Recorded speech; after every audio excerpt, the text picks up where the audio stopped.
Yes, I do have a life off the track. It's essential. There is nothing normal about my life. Or this car, actually. My downtime is very important to me. It's sometimes good to just take your foot off the pedal. Sometimes.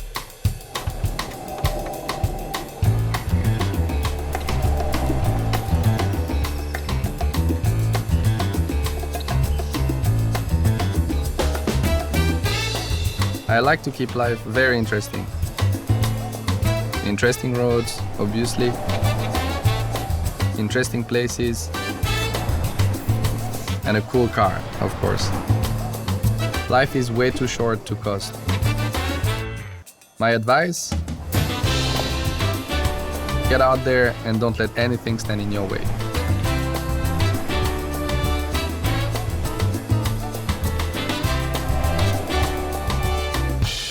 Enjoy the ride always and make memories every day.